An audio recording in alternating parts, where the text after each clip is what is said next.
Praise the lord. అక్షయుడు, అదృశ్యుడు, అద్వితీయ దేవుడైన క్రీస్తు యేసు పేరట మీ అందరికీ నా వందనములు. నా యేసయ్య కృపా కనికరములు మీకు తోడై ఉండును గాక. ఈ దినపు యేసయ్య జీవపు మాట యోహాను సువర్తమానం 6వ అధ్యాయం 27వ వాక్య భాగం. అక్షయమైన ఆహారము కొరకే కష్టపడుడి. ఈ లోకము శాశ్వతము కాదని ఎరిగి శాశ్వతుడైన యేసయ్య వైపు చూచుచు ఆయన అడుగు జాడలలో నడుచుచు శాశ్వతమైన రాజ్యం వైపు పరిగెడుతున్న నా దేవుని రాజ్య సంబంధులారా, పరలోకమే మన గమ్యము గురి అయి ఉన్నది. ప్రస్తుతపు దినములలో ప్రతి మనిషి కష్టపడుతూనే ఉన్నారు. కుటుంబమును పోషించుట కొరకు, ఆస్తులు అంతస్తులు సంపాదించుకొనుటకు, పేరు ప్రఖ్యాతులు పొందుకొనుటకు, అధికారమును పొందుకొనుటకు, మరెన్నో పొందుకొనుటకు రాత్రింబగళ్ళు కష్టపడుచున్నారు. అవసరమైన వాటి కొరకు కొందరు, అనవసరమైన వాటి కొరకు మరికొందరు, అత్యాశతో ఇంకా కొందరు కష్టపడుచున్నారు. నీవెంత కష్టపడినా, సంపాదించినా, పోగు చేసుకొనినా, దాచుకొనినా ఈ లోకపు మట్టుకే అని గుర్తించుకో. మరికొందరు వ్యర్థమైన దాని కొరకు కష్టపడి క్షీణించిపోవచ్చున్నారు. కష్టపడాలి. దేవుడు మన కష్టమును ఎరుగును, కష్టమునకు ఫలితము ఇచ్చును. అప్పగింపబడిన వాటి కొరకు కష్టపడవలెను. అయితే ఆత్మీయులు క్షయమైన వాటి కొరకు కాక అక్షయమైన వాటి కొరకే కష్టపడవలెను అనే సంగతి మరవకూడదు. ఎందుకనగా ఈ లోకంలో ఉన్నవన్నీ క్షయమైపోవును, సృష్టి యావత్తు క్షయమైపోతాయి. అందుచేత అక్షయమైన వాటిని తెలుసుకొని వాటి కొరకు కష్టపడవలెను. అక్షయమైన ఆహారము కొరకు కష్టపడమని యేసు చెప్పెను. ఆహారము దేవుని వాక్యము, క్రీస్తు శరీరము, రక్తము. ఇవి గతించనివి గనుక మనలో నిత్యములోనికి నడిపించును, నిత్య జీవమును అనుగ్రహించును అని గ్రహించు.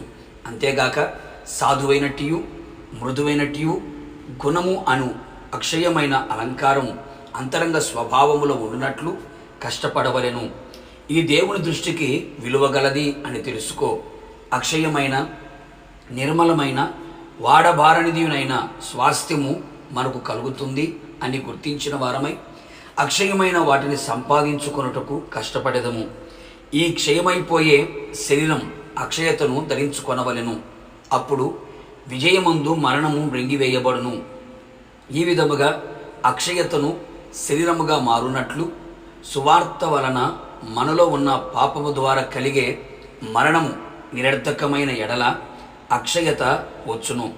బాప్తిస్మము పాపక్షమాపణ నిమిత్తం పొందుట ద్వారా నూతన జీవము మనలోనికి అక్షయతను కలుగు చేయును. ఆత్మచేత నింపబడి నడిపించబడుచు విశ్వాస జీవితము కలిగి పరిశుద్ధతను నిలిచి ఉన్నప్పుడు అక్షయతను ధరించుకొందము. అక్షయుడైన క్రీస్తును ఎదుర్కొనేదము. కావున అక్షయత కొరకు కష్టపడి అక్షయమైన వాటి కొరకే ఎదురు చూస్తూ అక్షయమైన రాజ్యమును, కిరీటమును స్వతంత్రించుకొనేదము. ప్రార్థన. నిత్యుడగు మా తండ్రి, నీ పరిశుద్ధమైన పాదములకి స్తోత్రాలు. మరొకసారి జీవపు మాట చేత మమ్మల్ని దర్శించినందుకే మిమ్మల్ని స్తుతిస్తూ ఉన్నాం. ఈ లోకములో జీవించుచున్న మేము, ఆత్మీయాత్రలో కొనసాగుతున్న మేము అక్షయమైన వాటి కొరకే కష్టపడవాలనని మీరు సెలవిచ్చి ఉన్నారు. అక్షయమైనది మీ వాక్యము ప్రభువా. మీ వాక్యమును సంపాదించుకొని, దాచుకొని, కూర్చుకొని మీరు అక్కడ వరకు నిలిచున్నట్లుగా కృప దయచేయండి. సాధువైన, మృదువైన స్వభావం మేము కలిగి ఉన్నట్లుగా అక్షయమైన గుణమనే అలంకారమును ధరించుకోవడానికి సహాయము చేయండి.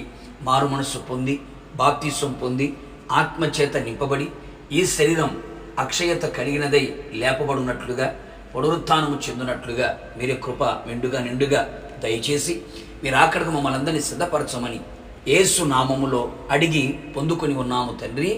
ఆమెన్.